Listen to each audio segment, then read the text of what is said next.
Hello, welcome back to my YouTube channel. ಯಾರಾದರೂ ಹೊಸ್ದಾಗಿ videos ನೋಡ್ತಾ ಇದ್ದರೆ ಇನ್ನು ಸಬ್ಸ್ಕ್ರೈಬ್ ಆಗಿಲ್ಲ ಅಂದರೆ ಪ್ಲೀಸ್ ಸಬ್ಸ್ಕ್ರೈಬ್. ಇವತ್ತು ಬೆಳಗ್ಗೆ ಎದ್ದಿದ್ದೆ 8-8:30 ಆಗಿತ್ತು. ಹಾಗಾಗಿ ಬಿಸಿನೀರು ಕುಡಿದು ಡೈರೆಕ್ಟ್ ಬ್ರೇಕ್ಫಾಸ್ಟ್ ಮಾಡ್ತಾಯಿದ್ದೀನಿ. ವಾಕಿಂಗ್ ಅಂತೂ ಹೋಗಿಲ್ಲ ಬೆಳಗ್ಗೆ, ಬಿಕಾಸ್ ನಾವೇನಿಲ್ಲ, ನಾನು ಪಾಪ ಇಬ್ಬರೇ ಇರೋದ್ರಿಂದ ಇಬ್ಬರು ಚೆನ್ನಾಗಿ ನಿದ್ದೆ ಮಾಡಿದ್ವಿ. ಇವತ್ತು ನಾನು ವಾಕ್ ಹೋಗೋಕ್ಕೂ ಆಗೋಲ್ಲ, ಅವಳು ಒಬ್ಬಳೇ ಮಲ್ಕೊಳ್ತಾಳೆ ಅಂತ.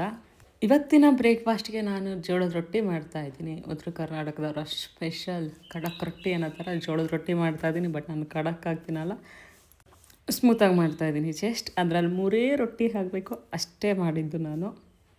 ನನಗೆರಡು, ಬಾಂಧವ್ಯಗೊಂದು. ಸೊ ಮಿಕ್ಕಿದ್ರೆ ಮಧ್ಯಾಹ್ನ ಅದೇ ತಿನ್ನಬೇಕಾಗತ್ತೆ. ಒನ್ ಡೇ ಫುಲ್ಲು ಲಾಸ್ಟಲ್ಲಿ ಯಾವಾಗಲೂ ಒಂದ್ಸಲ ಒನ್ ಡೇ ಫುಲ್ ಬೆಳಿಗ್ಗೆ ಸಂಜೆ ಮಧ್ಯಾಹ್ನ 3 ಟೈಮು ಜೋಳದ ರೊಟ್ಟಿನೇ ತಿನ್ನೋಂಗಾಗಿತ್ತು ನನಗೆ. ಯಾಕಂತಂದರೆ ಜಾಸ್ತಿ ಮಾಡಿಬಿಟ್ಟಿದೆ, ಅದು ಇಡೋಕ್ಕಾಗಲ್ಲ ನೆಕ್ಸ್ಟ್ ಡೇ ತನಕ. ಹಾಗಾಗಿ ಓಲ್ ಡೇ ಜೋಳದ ರೊಟ್ಟಿ ತಿಂದೆ. ಸೊ ಅದು ತಲೆಯಲ್ಲಿ ನೆನಪಾಗಿ ಇಟ್ಕೊಂಡು ಇವತ್ತು ಸಾಕು ಕ್ವಾಂಟಿಟಿ ಅಂತ 3 ರೊಟ್ಟಿ ಆಗಬೇಕು ಅಷ್ಟೇ ಮಾಡಿದ್ದೀನಿ. ನೀಟಾಗಿ ಬಿಸಿನೀರಲ್ಲಿ ಬೇಯಿಸ್ಕೊಂಡು ನಾದ್ಕೊಳ್ತಾ ಇದ್ದೀನಿ. ನಾದದಷ್ಟೂ ರೊಟ್ಟಿ ಚೆನ್ನಾಗಿ ಬರುತ್ತೆ ಅಂತ ನಾನು ಕೆಲವೊಂದು ಯೂಟ್ಯೂಬ್ ಚಾನಲ್ಗಳಲ್ಲಿ ನೋಡಿದ್ದೀನಿ. ಯಾಕೆಂತಂದರೆ ಇಲ್ಲಿ ಅಕ್ಕಿ ರೊಟ್ಟಿ ಮಾಡೋದು, ಜೋಳದ ರೊಟ್ಟಿ ಜಾಸ್ತಿ ಮಾಡಲ್ಲ. ಇವನ್ ನಾನು ಎಲ್ಲೋ ಒಂದು ಕಡೆ ತಿಂದು ನಂಗೆ ಚೆನ್ನಾಗಿದೆ ಅನ್ನಿಸ್ದಾಗ ಮಾತ್ರ ನಾನು ಟ್ರೈ ಮಾಡೋದು. ಸೊ ಯಾವ್ದೋ ಮನೇಲಿ ತಿಂದಿದ್ದೆ ಜೋಳದ ರೊಟ್ಟಿ ಚೆನ್ನಾಗಿ ಅನ್ನಿಸ್ತು. ಅದು ನೆಕ್ಸ್ಟ್ ಡೇನೇ ಜೋಳ ತಂದು ಮಿಲ್ ಮಾಡಿಸಿ ಜೋಳದ ರೊಟ್ಟಿ ಮಾಡೋಕ್ಕೆ ಶುರು ಮಾಡಿದ್ದು ನಾನು. 3 ರೊಟ್ಟಿ ಕರೆಕ್ಟಾಗಿ ಆಗುತ್ತೆ ನೋಡಿ, ಎಷ್ಟು ಕರೆಕ್ಟಾಗಿ ಮಾಡ್ಕೊಬಿಟ್ಟಿದ್ದೀನಿ ಅಳತೆಯಲ್ಲಿ. ನಾದ್ಕೊಂಡಿದ್ದಂತೂ ಆಯಿತು. ನನ್ನ ಬಲ ಎಷ್ಟಿದೆ ಅಷ್ಟು ಬಲ ಬಿಟ್ಟು ಚೆನ್ನಾಗಿ ಜೋಳದ ರೊಟ್ಟಿ ನಾದ್ಕೊತಾ ಇದ್ದೀನಿ. ಫಸ್ಟ್ ಡೇ ಮಾಡಿದಾಗ ನಾನು ಅಂದ್ಕೊಂಬಿಟ್ಟೆ, ಅದು ನನಗೆ ಗೊತ್ತಿಲ್ಲ, ಲೈಕ್ ಚೆನ್ನಾಗಿ ಅದು ಸ್ವಲ್ಪ ನಾದ್ಕೊಬೇಕು ಅದೆಲ್ಲದೂ. ಹಾಗೇ ಮಾಡಿದೆ. ಸ್ವಲ್ಪ ಬಾಯ್ಲ್ಡ್ ಬಿಸಿನೀರು ಹಾಕಿ ಕಳಿಸ್ಕೊಂಡು ಮಾಡೋಕ್ಕೆ ಮಾಡಿದೆ. ನಾನು ಈ ಕಡೆ ಹೊತ್ತಿದ್ರೆ ಸಾಕು, ಒಂದು ಕಡೆಯಿಂದ ಕಿತ್ಕೊಂಬರೋದು. ನಾವೇನಂತನೂ ನೀನು ಜೋಳದ ರೊಟ್ಟಿ ನಾವು ತಿನ್ನೋಕ್ಕಾಗತ್ತಾ ಆಗಲ್ಲೋ ಗೊತ್ತಿಲ್ಲ, ಅದ್ರ ಬದಲು ಬೇರೆ ಟ್ರೈ ಮಾಡು ಅಂತ ಹೇಳಿಬಿಟ್ಟಿದ್ರು. ಬಟ್ ಅದಾದ ನೆಕ್ಸ್ಟ್ ಡೇಯಿಂದ ತುಂಬ ಪೇಷನ್ಸಿಂದ ಇಷ್ಟಪಟ್ಟು ಮಾಡಲೇಬೇಕು ಅಂತ ಟೈಮ್ ಕೊಟ್ಕೊಂಡು ಮಾಡಿದೆ. ಆವಾಗಿಂದ ರೊಟ್ಟಿ ಸಕ್ಕತ್ತಾಗಿ ಬರ್ತಾಯಿದೆ. ಉತ್ತರ ಕರ್ನಾಟಕದವರು ಅದು ಹೇಗೆ 100-150 ರೊಟ್ಟಿ ಒಂದಿನಕ್ಕೆ ಹಾಕ್ತಾರೆ ಗೊತ್ತಿಲ್ಲ. ನನಗೆ ಒಂದು 10 ರೊಟ್ಟಿ ಹಾಕೋಷ್ಟದಕ್ಕೆ ಸಾಕು ಹೋಗ್ಬಿಡುತ್ತೆ. ಬಟ್ ಟೇಸ್ಟ್ ಅಂತೂ ಸಖತ್ತಾಗಿದೆ, ಸ್ಮೂತಾಗಿರುತ್ತೆ. ತಿಂದ್ರಂತೂ ಆಹಾ ಅನ್ಬೇಕು, ಅಷ್ಟು ಚೆನ್ನಾಗಿರುತ್ತೆ ಜೋಳದ ರೊಟ್ಟಿ. ಸೊ ನೀಟಾಗಿ ನಾನು ಕೈಯಲ್ಲಿ ತಟ್ಟಿದ್ದೀನಿ. ಬಟ್ ಇವಾಗ ತಟ್ಟಕ್ಕೆ ನೋಡಿದೆ ಬರಲಿಲ್ಲ. ಆಮೇಲೆ ಲಟ್ಟಣಿಗೆ ತೊಗೊಂಡು ಲಟ್ಟಣಿಗೆ ಲಟ್ಟಿಸ್ತಾ ಇದ್ದೀನಿ. ಉತ್ತರ ಕರ್ನಾಟಕ ಮಂದಿ ಯಾರು ನೋಡ್ತಾ ಇದ್ದರೆ ಬೈಕೊಂಬೇಡಿ, ನಾನು ಇವಾಗ ಕಲ್ತ್ಕೊತಾ ಇದ್ದೀನಿ ಕರೆಕ್ಟಾಗಿ ಮಾಡ್ತಾಯಿಲ್ಲ, ಶೇಪ್ ಕರೆಕ್ಟಾಗಿ ಕೊಡ್ತಾಯಿಲ್ಲ ಅಂತ. ಬಟ್ ಇನ್ನು ಮುಂದಕ್ಕೆ ಚೆನ್ನಾಗಿ ಮಾಡ್ತೀನಿ ಅಂತ ನನಗೆ ನನ್ನ ಮೇಲೆ ಕಾನ್ಫಿಡೆಂಟ್ ಇದೆ. ಸೊ ರೊಟ್ಟಿ ಅಂತೂ ಲಟ್ಸಾಯಿತು. ಮೇಡಮಿಗೂ ಈ ರೊಟ್ಟಿ ಇಷ್ಟ, ನನಗೂ ಇಷ್ಟ. ಸೊ ರೊಟ್ಟಿ ರೆಡಿ ಆಯಿತು. ನಂತರ ಹೆಂಚು ಕೂಡ ಕಾದಿದೆ. ಹೆಂಚು ಮೇಲೆ ರೊಟ್ಟಿ ಹಾಕಿ ಬೇಯಿಸೋದಷ್ಟೇ ತಡ. ಇದು ಹಾಕಿದ್ಮೇಲೆ ಮೇಲೆ ಒಂದು ಕಾಟನ್ ಬಟ್ಟೆ ತೊಗೊಂಡು ನೀರು ಹಚ್ಚಿ ಹಾಕ್ತಾರೆ. ನನಗೆ ಸ್ಟಾರ್ಟಿಂಗ್ ಗೊತ್ತಿರಲಿಲ್ಲ ಯಾಕೆ ಇದು ಹಾಕ್ತಾರೆ, ಇಲ್ಲ ರೊಟ್ಟಿ ಒಡೆಯುತ್ತಾ ಏನೋ ಅಂತ. ಆಮೇಲೆ ಗೊತ್ತಾಯಿತು, ನಾವು ತಟ್ಟಬೇಕಾದ್ರೆ ಇಲ್ಲ ಒತ್ತಬೇಕಾದ್ರೆ ಏನು ಜೋಳದಿಟ್ಟು ಅಂಟ್ಕೊಂಡಿರುತ್ತೆ ಅದು ಹೋಗೋಕ್ಕೋಸ್ಕರ, ಅದನ್ನ ತೆಗಿಯೋಕ್ಕೋಸ್ಕರ ಮಾತ್ರ ಈ ಥರ ಮಾಡ್ತಾರೆ ಅಂತ. ಗುಡ್ ಅಲ್ಲ, ಚೆನ್ನಾಗಿರುತ್ತೆ ಒಂದೊಂದು ಟೈಮಲ್ಲಿ ಈ ಥರ ಸಿಂಪಲ್ ಥಿಂಗ್ಸ್ ಹಿರಿಯರಿಂದ ಕಲ್ತ್ಕೊಂಡಾಗ. ಫೈನಲಿ ರೊಟ್ಟಿ ಅಂತೂ ರೆಡಿ ಆಯಿತು. ಆ ರೊಟ್ಟಿ ಬೇಯೋಷ್ಟೊತ್ತಿಗೆ ಇನ್ನೊಂದು ರೊಟ್ಟಿ ಕೂಡ ಒತ್ಕೊಳ್ತಾ ಇದ್ದೀನಿ. ಕರೆಕ್ಟಾಗಿ ಕೇಳಿ ಹಂಗೆ ಕೇಳಿದ್ರೆ ಕೊಡೋಲ್ಲ ನಾನು. ಕರೆಕ್ಟಾಗಿ ಕೇಳಬೇಕು. ನಾನು ಯಾರು ಏನಂತ ಕೇಳಬೇಕು, ಕೊಡಿಯಮ್ಮ. ನಡಿ ಕೂತ್ಕೋ, ಕೂರೋ ನಡಿ. ನಿಧಾನ ಕೂತ್ಕೋಬೇಕು, ನಿಧಾನ ಕೂರ್ಬೇಕು. ಅದಕ್ಕೆ ತುಪ್ಪ ಎಲ್ಲ ಹಾಕಿದ್ದೀನಿ ಕಂದ. ಮುಂದೆ ಏನಾಯ್ತು ಕಂದ? ಒತ್ತು ಆ ಕಡೆ ಹೇಳಿ ಹಾಂ ಸರಿ ಆಗುತ್ತೆ ಬಿಡು. ಕೊಡು.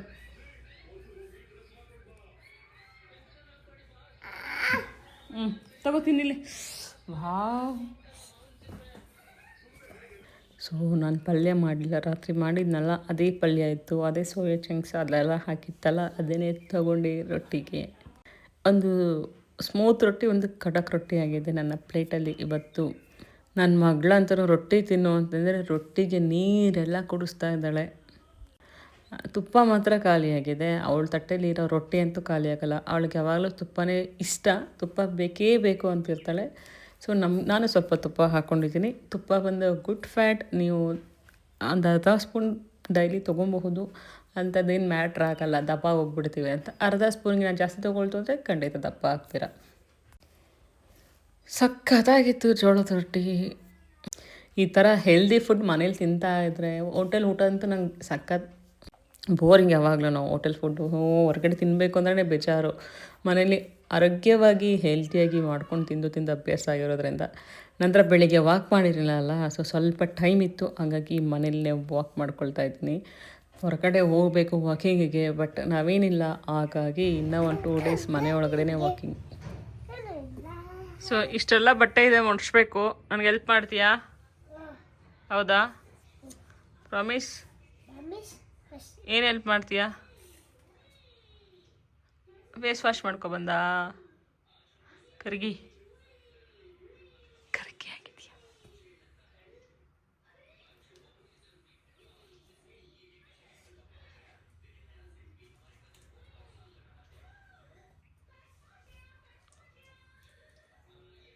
ಸುಬ್ಬಿ ಚಿನಿ ಸಣ್ಣ ಆಗ್ಬೇಕು ಅಂದ್ರೆ ಏನು ಮಾಡಬೇಕು?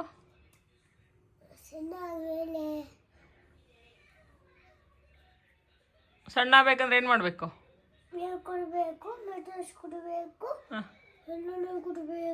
ಓಕೆ. ಅಮ್ಮ ನೀರು ಕುಡಿಯುತ್ತೆ, ಊಟ ತಿನ್ನುತ್ತೆ, ಜ್ಯೂಸಲ್ಲಿ ಕುಡಿಯುತ್ತೆ.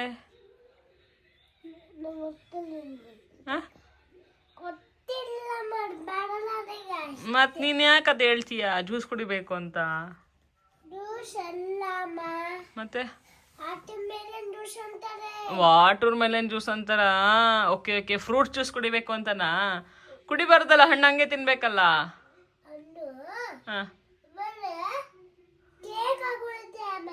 ಈಗ ನಾನು ನಿಂಗೆ ಒಂದು ಪೆಟ್ಟು ಕೊಡ್ತೀನಿ ಮಗಳೇ, ಕ್ರೀಮ್ ವೇಸ್ಟ್ ಮಾಡಿದ್ರೆ. ಎದ್ದೆ ನಾನು. ನನ್ನ ಮಗಳೇ ನೀನು. ನನ್ನ ಕ್ಲೈಂಟ್ಸ್ ಮೀಲ್ ಪಿಕ್ಚರ್ಸ್ ಕಳಿಸಿರ್ತಾರೆ, ಅದೆಲ್ಲ ಟ್ರ್ಯಾಕ್ ಮಾಡಬೇಕಾಗತ್ತೆ. ವೆದರ್ ಅವ್ರು ಕರೆಕ್ಟಾಗಿ ಮಾಡ್ತಾ ಇದ್ದೀರಾ ಇಲ್ವಾ ಅಂತ ನೋಡ್ಕೊಳ್ಳೇಬೇಕಲ್ಲ. ಅದು ನನ್ನ ಡ್ಯೂಟಿ ಅಲ್ಲ. ಇಲ್ಲ ಅದೇನೋ ಪ್ಲೇಟ್ ಕರೆಕ್ಟಾಗಿಲ್ಲ ಅಂತಂದರೆ ಸಜೆಷನ್ ಕೊಡಬೇಕಾಗತ್ತೆ. ಅಕಸ್ಮಾತ್ ಏನಾರು ಮಿಸ್ ಮಾಡಿತ್ತು ಅಂದರೆ ಮಧ್ಯಾಹ್ನ ಊಟ ಟೈಮ್ ಆಗಿತ್ತು. ಆ್ಯಕ್ಚುಲಿ ಇನ್ ಬಿಟ್ವೀನ್ ನಾನು ಒಂದು ಬನಾನ ತೊಗೊಂಡೆ, ಮತ್ತು ವೇ ಪ್ರೋಟೀನ್ ತೊಗೊಳ್ತೀನಿ ಡೈಲಿ. ಸ್ವಲ್ಪ ಚೆನ್ನಾಗಿ ಬಂದಿದೆ. ಮಾರ್ನಿಂಗ್ ತೊಗೊಂಡೆ. ಮಧ್ಯಾಹ್ನ ಏನು ಅಡುಗೆ ಮಾಡೋದು ಗೊತ್ತಾಗಲಿಲ್ಲ. ಸೊಪ್ಪು ಕಿತ್ಕೊಂಬರೋಣ, ಒಂದು ಐಡಿಯಾ ಬರುತ್ತೆ ಅಂತ ಹೋಗಿ ಮೆಂತ್ಯ ಸೊಪ್ಪು ಕಿತ್ಕೊಂಡು ಬರೋಣ ಅಂತ ಉರಿ ಬಿಸಿಲಲ್ಲಿ ಕೀಳ್ತಾ ಇದ್ದೀನಿ. ಆ್ಯಕ್ಚುಲಿ ಆ ಟೈಮಲ್ಲಿ ಸೊಪ್ಪೆಲ್ಲ ಕೀಳೋಕ್ಕೊಂಥರ ಬೇಜಾರಾಗುತ್ತೆ. ಇಲ್ಲ ಬೆಳಿಗ್ಗೆ ಕಿತ್ಕೊಬೇಕಿಲ್ಲ, ಸಂಜೆ ಕಿತ್ಕೊಬೇಕು. ನಾನು ಮಧ್ಯಾಹ್ನ ಫ್ರೆಶ್ ಆಗಿರುತ್ತೆ, ಆವಾಗ ಕಿತ್ತು ಅವಾಗ ಅಡುಗೆ ಮಾಡೋದಂತ ಅವಾಗ ಕಿತ್ಕೊಂಡ್ಬರ್ತಾ ಇದ್ದೀನಿ. ನನ್ನ ಮಗಳಂತೂ ಹಿಂದೆ ಬಂದು ಅವಳು ಕೀಳ್ತಾ ಇದ್ದಾಳೆ, ಅದು ಕೀಳಕ್ಕೆ ಬರೋಲ್ಲ, ಅರ್ಧ ಮುರಿತಾ ಇದ್ದಾಳೆ. ಬೇಡ ಅಂತ ಹೇಳಿದೆ ಕೇಳಲ್ಲ. ನಾನು ಬರ್ತೀನಿ ಅಂತ ಆ ಕಡೆ ಸೈಡ್ಗೆ ಓಡೋದೆ, ಅವಳ ಕಡೆಗೆ ಓಡೋದ್ಲು. ಅವಳು ಕೆಳಗಿಡ ನೋಡಲ್ಲ, ಹಾಕಿರೋ ಗಿಡನೆಲ್ಲ ತುಳಿತಾಳೆ. ನಂಗೆ ಸರಿ ಕೊಬ್ಬ ಬರುತ್ತೆ. ಅಷ್ಟು ಕಷ್ಟಪಟ್ಟು ಹಾಕಿರ್ತೀನಿ. ಚೆನ್ನಾಗಿ ಬರ್ತಿರೋ ಗಿಡಗಳನ್ನ ಸ್ಲಿಪ್ಪರ್ಗೆಲ್ಲ ತುಳಿದ್ಬಿಟ್ರೆ ಬೇಜಾರಾಗುತ್ತೆ. ನನಗಂತೂ ತುಂಬ ಖುಷಿ ಆಗುತ್ತೆ. ನಾನು ಹಾಕಿ ಕಷ್ಟಪಟ್ಟು ಬೆಳೆದು ತಿಂತೀವಿ ಅನ್ನೋದೊಂದು ಫೀಲಿಂಗ್ ಇದೆಯಲ್ಲ, ಅದು ಸಕ್ಕತ್ತಾಗಿರುತ್ತೆ. ನಾನು ಅಷ್ಟು ದಿನದಿಂದನೂ ಹಾಕಬೇಕು ಅಂದ್ಕೊಂಡಿದ್ದೆ. ಮಳೆ ಮತ್ತು ಇವಳನ್ನ ಟೇಕ್ ಕೇರ್ ಮಾಡೋದ್ರಲ್ಲಿ ಆ ಟೈಮೇ ಆಗ್ತಾಯಿರಲಿಲ್ಲ. ಅದಕ್ಕೆ ಈ ಟೈಮ್ ಏನಾದರೂ ಆಗಲಿ ಹಾಕಲೇಬೇಕು ಅಂತ ಈ ಸಲ ಹಾಕಿದೆ. ಕೆಂಪು ದಂಟಿನ ಸೊಪ್ಪು ಮಾತ್ರ ಸಕ್ಕತ್ತಾಗಿ ಬಂದಿತ್ತು. ಅದಂತೂ ಹಬ್ಬದ ದಿನವೇ ಸಾಂಬಾರು ಮಾಡಿದ್ವಿ. ಅದಾದ ನಂತರ ಇವಾಗ ಮೆಂತ್ಯ ಸೊಪ್ಪು ಬಂದಿದೆ. ಮೆಂತ್ಯ ಸೊಪ್ಪು ಪಲಾವ್ ಮಾಡೋಣ ಅಂತ ಮಾಡ್ತಾಯಿದ್ದೀನಿ. ಬಟ್ ಇದು ಇನ್ಕ್ಲೂಡೆಡ್ ಪ್ರೋಟೀನ್ ಕೂಡ. ನಾನು ಹೆಸ್ರು ಕಾಳು ತೊಗೊಂಡು ಹುರ್ಕೊಂಡಿದ್ದೀನಿ. ಅದಕ್ಕೆ ಸ್ವಲ್ಪ ಜೀರಿಗೆ ಮತ್ತು ಅದ್ರ ಜೊತೆಗೆ ಮೆಣಸು ಹಾಕ್ಕೊಂಡಿದ್ದೀನಿ. ಮೆಣಸು ಜೊತೆಗೆ ಸ್ವಲ್ಪ ಬೆಳ್ಳುಳ್ಳಿ ಕೂಡ ಆ್ಯಡ್ ಮಾಡ್ಕೊಳ್ತಾ ಇದ್ದೀನಿ. ಚೆನ್ನಾಗಿ ಡ್ರೈ ರೋಸ್ಟ್ ಆಗೋಷ್ಟು ಹುರ್ಕೊಳ್ಳಿ. ಹಾಗೆ ನಾವು ಏನು ಹೆಸ್ರು ಕಾಳು ಹುರಿದಿಟ್ಕೊಂಡಿದ್ವಿ ಅದ್ರ ಜೊತೆಗೆ ಮಿಕ್ಸ್ ಮಾಡಿ ಸ್ವಲ್ಪ ತಣ್ಣಗಾಗೋ ತನಕ ವೆಯ್ಟ್ ಮಾಡಿ. ಹಾಗೆ ಒಂದು ಕುಕ್ಕರಿಗೆ ನಾನಿಲ್ಲಿ ಸ್ವಲ್ಪ ಆಯಿಲ್ ಹಾಕ್ತೆ, ಜೊತೆಗೆ ಈರುಳ್ಳಿ ಹಾಕ್ತೆ. Tomato ಹಾಕೋಕ್ಕೋಗಿ tomato ಕಪ್ಪನ್ನೇ ಬೀಳಿಸ್ದೆ. ಕೆಲವೊಂದು ಟೈಮು ವಿಡಿಯೋ ಮಾಡಬೇಕಾದ್ರೆ ಈ ಥರ ಆಗುತ್ತೆ, ಬಟ್ ಏನು ಮಾಡೋಕ್ಕಾಗಲ್ಲ. ಅದು ಕ್ಯಾಪ್ಚರ್ ಆಗಿತ್ತು, ಸೊ ಅದು ಹಾಗೆ ಹಾಕೋಣ ಅಂತ ಹಾಕಿದ್ದೀನಿ. ಹೆಸ್ರು ಕಾಳು ತಣ್ಣಗಾದ್ಮೇಲೆ ಪೌಡ್ರ್ ಮಾಡ್ಕೊಳ್ಳಿ. ತುಂಬ ನುಣ್ಣಗೆ ಮಾಡ್ಕೊಂಬಿಡಿ. ನನಗೆ ಯಾವುದೋ ಜ್ಞಾನದಲ್ಲಿ ನುಣ್ಣಗೆ ಮಾಡ್ಕೊಂಬಿಟ್ಟೆ. ಸ್ವಲ್ಪ ಕಾಳು ಹೊಡೆದಂಗೆ ಆದರೆ ಸಾಕು. ಸೊ ಪೌಡ್ರ್ ಹಾಕಿದ್ದೀನಿ. ಆಯಿಲ್ ಸ್ವಲ್ಪ ಹಾಕಿರೋದ್ರಿಂದ ಆಯಿಲ್ ಕೇಳ್ತಾ ಇದೆ, ಬಟ್ ನಾನು ಹಾಕ್ತಾಯಿಲ್ಲ. ಯಾಕೆಂದರೆ ಸೊಪ್ಪು ಹಾಕ್ತೀನಿ, ಸೊಪ್ಪಲ್ಲಿರೋ ನೀರೇ ಬಿಟ್ಕೊಳ್ಳುತ್ತೆ. ಆ ನಂತರ ಸ್ವಲ್ಪ ನೀರು ಹಾಕೊಬೋದು. ಚೆನ್ನಾಗಿ ಫ್ರೈ ಮಾಡ್ಕೊಳ್ಳಿ. ನೀವು ಆಯಿಲ್ ಜಾಸ್ತಿ ಹಾಕಬೇಕು ಅಂತ ಇಲ್ಲವೇ ಇಲ್ಲ. ರುಚಿ ಬೇಕು, ತುಂಬ ಚೆನ್ನಾಗಿ ಆಯಿಲ್ ಕೈಯಲ್ಲಿರಬೇಕು, ಲೈಕ್ ಈ ಥರ ಥಿಂಕ್ ಮಾಡಿಕೊಂಡು ಆಯಿಲ್ ಹಾಕ್ತು ಅಂತಂದರೆ ಖಂಡಿತ ಫ್ಯಾಟ್ ಇನ್ಕ್ರೀಸ್ ಆಗುತ್ತೆ. ಹಾಗಾಗಿ ಸ್ವಲ್ಪ ಆಯಿಲ್ ಹಾಕಿದ್ದೀನೋ ಇಲ್ವೋ ಅನ್ನೋ ಥರ ಯೂಸ್ ಮಾಡ್ತು ಅಂದರೆ ಖಂಡಿತ ರುಚಿ ಕೂಡ ಚೆನ್ನಾಗಿರುತ್ತೆ, ಚೆನ್ನಾಗಿಲ್ಲ ಅಂತಲ್ಲ. ನಂತರ ನಾನು ಸ್ವಲ್ಪ ಅಕ್ಕಿ ಹಾಕ್ಕೊಂಡಿದ್ದೀನಿ, ಅರೌಂಡ್ ಒಂದು ಟೀ ಕಪ್ಪಲ್ಲಿ ಹಾಕ್ಕೊಂಡಿದ್ದೀನಿ, ನನಗೆ ಬಾಂಧವಿಗೆ ಸಾಕು ಅಂತ. 3-4 ವಿಷಲ್ ಕೂಗಿಸಿದ್ದೀನಿ. ನೀರು ಸ್ವಲ್ಪ ಜಾಸ್ತಿನೇ ಹಾಕಿದ್ದೆ, ಚೆನ್ನಾಗಿರುತ್ತೆ ತಿನ್ನೋಕ್ಕೆ ಅಂತ. ನೀವು ಗಟ್ಟಿ ಕೂಡ ಮಾಡ್ಕೊಬಹುದು.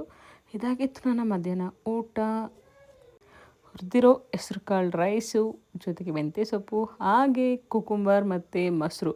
ಮೇಡಮ್ ಅವ್ರು ಆಲ್ರೆಡಿ ಊಟಕ್ಕೆ ರೆಡಿ ಆಗಿ ಕೂತಿದ್ದಾರೆ. ಅವಳಿಗೂ ಸೌತೆಕಾಯಿ ಅಂದರೆ ಸಖತ್ ಇಷ್ಟ. ಹಾಯ್ ಮ್ಯಾಮ್, ವೆಯ್ಟ್ ಲಾಸ್ ಆಗಿರೋದಕ್ಕೆ ತುಂಬಾ ಖುಷಿಯಾಗಿದ್ದೀನಿ.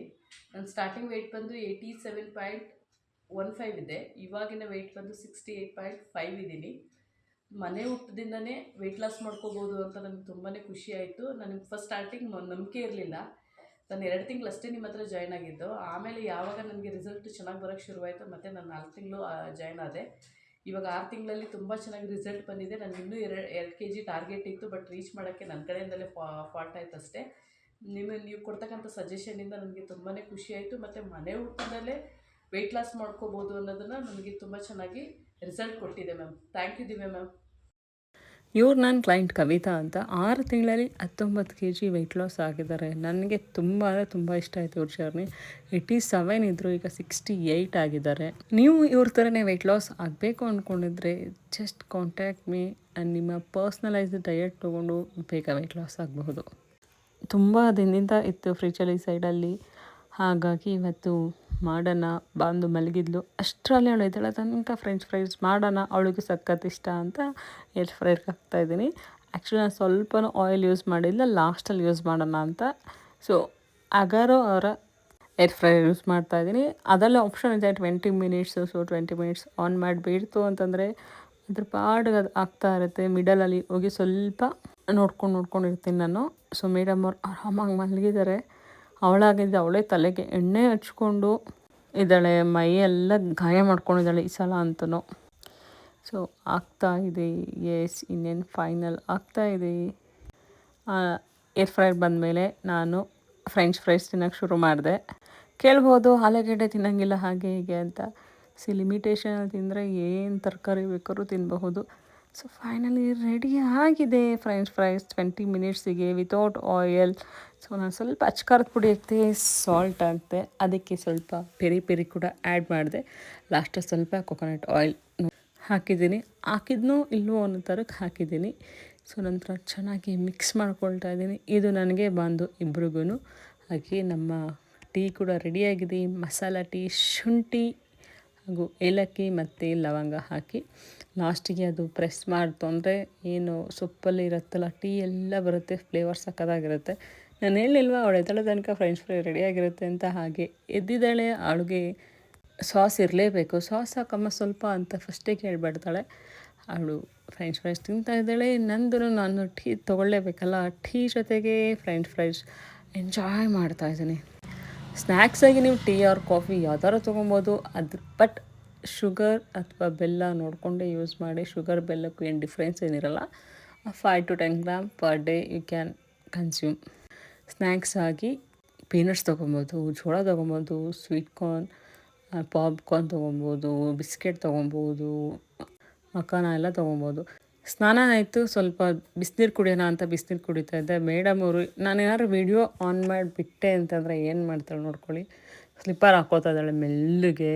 ನಾನೆಲ್ಲೋ ಆಟಾಡೋಕೆ ಹೋಗ್ತಾಳೋ ಅಂದ್ಕೊಂಡೆ, ಬಟ್ ಅವಳು ಏನು ಮಾಡ್ತಾಳೆ ಗೊತ್ತಾ, ಸೀದಾ ನಾನು ಇಟ್ಟಿರ್ತೀನಲ್ಲ ಸೆಲ್ಫಿ ಸ್ಟಿಕ್ಕು, ಅದ್ರ ಹತ್ರ ಓಡೋಗ್ಬಿಡ್ತಾಳೆ. ನಾನು ಏನು ಕೆಲಸ ಮಾಡ್ತಿದ್ರೂ ಬಿಟ್ಟು ಓಡೋಗಬೇಕು. ನಂತರ ಸೊಪ್ಪು ಬಂದಿತ್ತು, ಅತ್ತೆ ಮನೆಗೆ ಸ್ವಲ್ಪ ಸೊಪ್ಪು ಕೊಡೋಣ ಅಂತ ಸೊಪ್ಪು ಕೀಳ್ತಾ ಇದ್ದೆ. ಜೊತೆಗೆ ಒಂದು ಕೈಯಲ್ಲಿ ಕಾಲಲ್ಲಿದ್ದೆ ಕ್ಲೈಂಟ್ ಜೊತೆ, ಅವ್ರ ಜೊತೆ ಮಾತಾಡ್ಕೊಂಡೇ ಕೆಲಸ ಮಾಡ್ಕೊಳ್ತಾ ಇದ್ದೆ. ಸೊಪ್ಪು ತುಂಬ ಅಂದರೆ ತುಂಬ ಫ್ರೆಶ್ ಆಗಿತ್ತು. ಮೆಂತ್ಯ ಸೊಪ್ಪು ಇವಳು ನೋಡಿ ಇವಳು ಮಣ್ಣಂತೂ ಬಿಡಂಗೆ ಇಲ್ಲ. ಇತ್ತೀಚೆಗಂತೂ ಅವರಪ್ಪ 2 ಡೇಸಿಂದ ಮನೇಲಿಲ್ಲ ಅಂತ ನನ್ನಂತೂ ಸರಿ ಕುಳಿಕೊಂಡದಾಳೆ. ಮಣ್ಣಲ್ಲಿ ಆಟನೇ ಆಡ್ತಾ ಇರಲಿಲ್ಲ, ಇವಾಗಂತೂ ಮಣ್ಣು ಬಿಟ್ಟು ಬರೋದೇ ಇಲ್ಲ. ಸೊ ನೈಟ್ ಊಟಕ್ಕೆ ಮಧ್ಯಾಹ್ನ ಮಾಡಿದ್ದ ರೈಸು, ಅದ್ರ ಮೇಲೆ ಒಂದು ಸ್ಲೈಸ್ ಚೀಸು, ಜೊತೆಗೆ ಸೌತೆಕಾಯಿ. ನಾನು ಅಡುಗೆ ಮನೇಲಿ ಸ್ವಲ್ಪ ಕಲಿ ಮಾಡ್ತಾಯಿದ್ದೀನಿ, ಯಾಕೆಂತಂದರೆ ಬಾಂಧವ್ಯ ಬಿಡಲ್ಲ. ಅವಳು ಕರ್ಡ್ ರೈಸ್ ತಿಂತಾಯಿದ್ದಾಳೆ, ಕರ್ಡ್ ರೈಸ್ ಬೇಕು ಅಂತ.